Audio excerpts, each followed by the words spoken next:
ಯೋಗದಿಂದ ರೋಗ ನಿರೋಧಕ ಶಕ್ತಿ ವೃದ್ಧಿಸುತ್ತದೆ. ಯೋಗದಿಂದ ನಮ್ಮೊಳಗಿನ ಆಂತರಿಕ ಸಮಸ್ಯೆಗಳನ್ನು ತಿಳಿದುಕೊಳ್ಳಲು ಸಾಧ್ಯವಿದೆ ಎಂದು ಪ್ರಧಾನಿ ನರೇಂದ್ರ ಮೋದಿ ತಿಳಿಸಿದರು.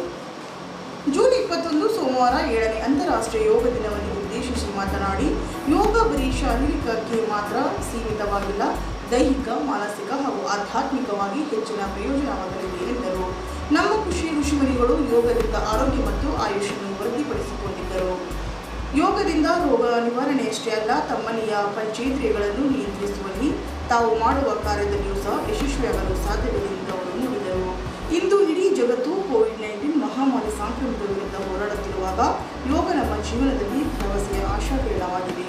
ಕಳೆದ 2 ವರ್ಷಗಳಿಂದ ಈಗ ಭಾರತದಲ್ಲಿ ಅಥವಾ ಬೇರೆ ರಾಷ್ಟ್ರಗಳಲ್ಲಿ ಕೊರೋನಾದಿಂದಾಗಿ ಯಾವುದೇ ಸಾರ್ವಜನಿಕ ಸಭೆ, ಸಮಾರಂಭ, ಕಾರ್ಯಕ್ರಮಗಳು ನಡೆದಿಲ್ಲ. ಆದರೆ ಜನರಲ್ಲಿ ಯೋಗದ ಬಗ್ಗೆ ಇರುವ ಉತ್ಸಾಹ ಕಡಿಮೆಯಾಗಿಲ್ಲ ಎಂದು ಪ್ರಧಾನಿ ನರೇಂದ್ರ ಮೋದಿ ಹೇಳಿದ್ದಾರೆ. ಈ ವರ್ಷದ ಯೋಗ ದಿನದ ಧ್ಯೇಯವಾಕ್ಯ ಉತ್ತಮ ಆರೋಗ್ಯಕ್ಕಾಗಿ ಯೋಗ ಎಂಬುದಾಗಿದೆ. ಇತ್ತೀಚಿನ ಪರಿಸ್ಥಿತಿ, ಆರೋಗ್ಯದ ಸ್ಥಿತಿಯಿಂದಾಗಿ ಹೆಚ್ಚೆಚ್ಚು ಮಂದಿ ಯೋಗ ಮಾಡುವಂತೆ ಜನರನ್ನು ಪ್ರೇರೇಪಿಸುತ್ತಿದೆ. ಪ್ರತಿ ದೇಶಗಳು, ಪ್ರತಿ ಪ್ರದೇಶಗಳು ಜನರು ಆರೋಗ್ಯಯುತವಾಗಿ ಬಾಳಲು ಎಂದು ನಾನು ಅಂತಾರಾಷ್ಟ್ರೀಯ ಯೋಗ ದಿನಾಚರಣೆ ಸಂದರ್ಭದಲ್ಲಿ ಕೇಳಿಕೊಳ್ಳುತ್ತೇನೆ ಎಂದರು. ಇಂದು ವೈದ್ಯಕೀಯ ವಿಜ್ಞಾನವು ವೈದ್ಯಕೀಯ ಚಿಕಿತ್ಸೆಯ ಜೊತೆಗೆ ಗುಣಪಡಿಸುವ ಪ್ರಕ್ರಿಯೆ ಒತ್ತು ನೀಡುತ್ತದೆ. ಗುಣಪಡಿಸುವ ಪ್ರಕ್ರಿಯೆಯಲ್ಲಿ ಯೋಗ ಸಹಾಯ ಮಾಡುತ್ತದೆ. ರೋಗಿಗಳಿಗೆ ಚಿಕಿತ್ಸೆ ನೀಡಲು ವೈದ್ಯರು ಯೋಗವನ್ನು ರಕ್ಷಾ ಕವಚವಾಗಿ ಬಳಸಿದ್ದಾರೆ. ಕೊರೋನಾ ಚಿಕಿತ್ಸೆಯ ಮಧ್ಯೆ ಇಂದು ಆಸ್ಪತ್ರೆಗಳಲ್ಲಿ ವೈದ್ಯರು, ದಾದಿಯರು ಯೋಗವನ್ನು ಕಲಿಸುತ್ತಾ ಅನುಲೋಮ ವಿಲೋಮ, ಪ್ರಾಣಾಯಾಮದಂತಹ ಉಸಿರಾಟದ ವ್ಯಾಯಾಮ ಮಾಡಿಸುತ್ತಿದ್ದಾರೆ. ಈ ವ್ಯಾಯಾಮಗಳು ಉಸಿರಾಟದ ವ್ಯವಸ್ಥೆಯನ್ನು ಬಲಪಡಿಸುತ್ತವೆ ಎಂದು ಅಂತಾರಾಷ್ಟ್ರೀಯ ತಜ್ಞರು ಹೇಳಿದ್ದಾರೆ ಎಂದು ಪ್ರಧಾನಿ ಇಂದು ಹೇಳಿದರು. ವಿಶ್ವ ಆರೋಗ್ಯ ಸಂಸ್ಥೆಯ ಸಹಯೋಗದೊಂದಿಗೆ ಭಾರತ ಮತ್ತೊಂದು ಪ್ರಮುಖ ಹೆಜ್ಜೆ ಇಟ್ಟಿದೆ. ಈಗ ಯೋಗ ಅಪ್ಲಿಕೇಶನ್ಸ್ ಲಭ್ಯವಿದ್ದು, ಇದು ವಿಶ್ವದಾದ್ಯಂತ ಜನರಿಗೆ ವಿವಿಧ ಭಾಷೆಗಳಲ್ಲಿ ಯೋಗ ತರಬೇತಿ ವಿಡಿಯೋಗಳನ್ನು ಹೊಂದಿರುತ್ತದೆ. ಇದು ಒಂದು ವಿಶ್ವ ಒಂದು ಆರೋಗ್ಯ ಧ್ಯೇಯವಾಕ್ಯದಲ್ಲಿ ನಮಗೆ ಸಹಾಯ ಮಾಡುತ್ತದೆ ಎಂದರು. ಪ್ರಧಾನಿಗಳು ಕಳೆದ 6 ವರ್ಷಗಳ ಹಿಂದೆ ಅಂದರೆ ಜೂನ್ 21ರಂದು ಅಂತಾರಾಷ್ಟ್ರೀಯ ಯೋಗ ದಿನ ವಿಶ್ವ ಆರೋಗ್ಯ ಸಂಸ್ಥೆಯಲ್ಲಿ ಪ್ರಸ್ತಾಪಿಸಿದ ದಿನದ ಮಹತ್ವ ಅಷ್ಟು ಹೊಂದಿದೆ. ಜೂನ್ 21 ಉತ್ತರಾಯಣದಿಂದ ದಕ್ಷಿಣಾಯನ ಪ್ರವೇಶ ದಿನವೂ ಹಾಗೂ ಗಾಯತ್ರಿ ಜನ್ಮ ದಿನವೂ ಆಗಿರುವುದರಿಂದ ಈ ದಿನದಂದು ತೆಗೆದುಕೊಳ್ಳುವ ನಿರ್ಣಯ ಭವಿಷ್ಯದಲ್ಲಿ ಉತ್ತಮ ಫಲಿತಾಂಶ ನೀಡುತ್ತದೆಂದು ಪುರಾಣ ಶಾಸ್ತ್ರಗಳಲ್ಲಿ ಉಲ್ಲೇಖಿಸಲಾಗಿದೆ. ಇಡೀ ಪ್ರಪಂಚದಲ್ಲಿ ಕೊರೋನಾ ಸೋಂಕಿನ ಉಪಟಳ ಜಾಸ್ತಿಯಾದಾಗ ನಮ್ಮ ಪ್ರಧಾನಿಗಳು ಸ್ವನಿರ್ಧಾರ ತೆಗೆದುಕೊಂಡು ಏಕಕಾಲಕ್ಕೆ ಸಾಮೂಹಿಕವಾಗಿ ದೀಪ ಹಚ್ಚುವುದು, ತಟ್ಟೆಗಳನ್ನು ಹಾರಿಸುವ ಪ್ರಯೋಗವನ್ನು ಮಾಡಿದ್ದು ಇಲ್ಲಿ ಸ್ಮರಿಸಬಹುದಾಗಿದೆ.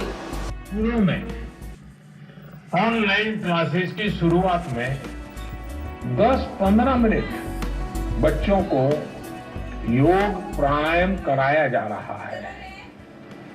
ये कोरोना से मुकाबले के लिए भी बच्चों की शारीरिक रूप में तैयारी कर रहा है.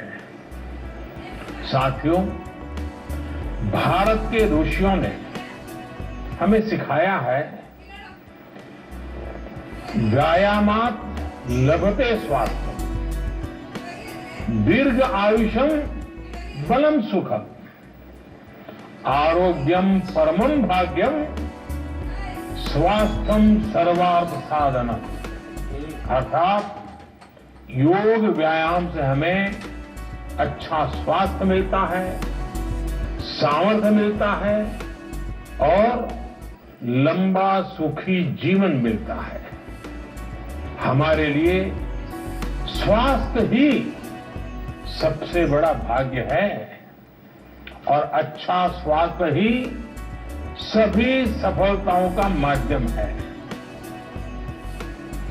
भारत के ऋषियों ने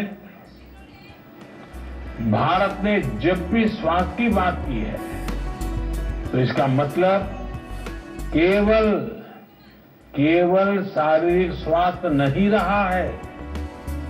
इसलिए योग में फिजिकल हेल्थ के साथ साथ मेंटल हेल्थ पर इतना जोर दिया गया है. जब हम प्राणायाम करते हैं, ध्यान करते हैं, दूसरी यौगिक क्रियाएं करते हैं तो हम अपनी अंतर चेतना को अनुभव करते हैं. योग से हमें ये अनुभव होता है कि हमारी विचार शक्ति, हमारा आंतरिक सामर्थ्य इतना ज्यादा है कि दुनिया की कोई परेशानी, कोई भी नेगेटिविटी हमें तोड़ नहीं सकती। योग हमें स्ट्रेस से स्ट्रेंथ की ओर और नेगेटिविटी से क्रिएटिविटी का रास्ता दिखाता है।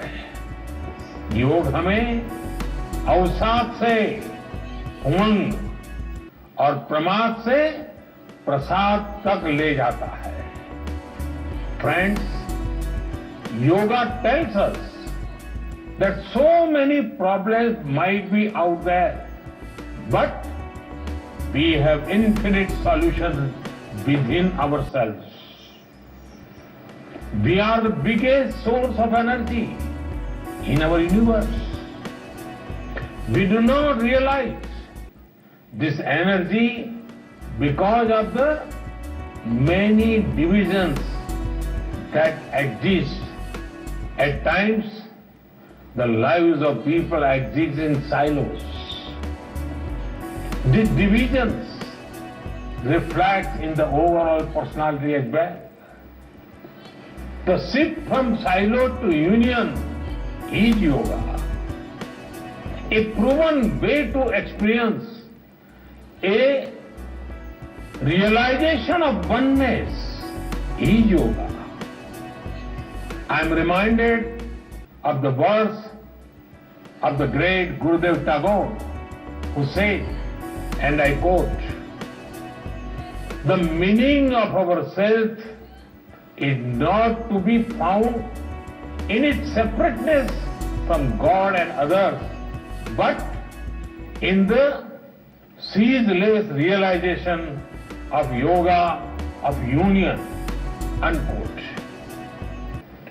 The mantra of Vasudhaiv Kutumbakam, which India has followed since ages, is now finding global acceptance. We all are praying for each other's well-being. If there are threats to humanity, yoga often gives us a way of holistic health. Yoga also gives us a happier way of life. I'm sure yoga will continue playing its preventive as well as positive role in healthcare of masses. साथियों, जब भारत ने United Nations में अंतर्राष्ट्रीय योग दिवस का प्रस्ताव रखा था, तो उसके पीछे यही भावना थी कि योग विज्ञान पूरे विश्व के लिए सुलभ हो। आज इस दिशा में भारत ने यूनाइटेड नेशंस WHO के साथ मिलकर एक और महत्वपूर्ण कदम उठाया है।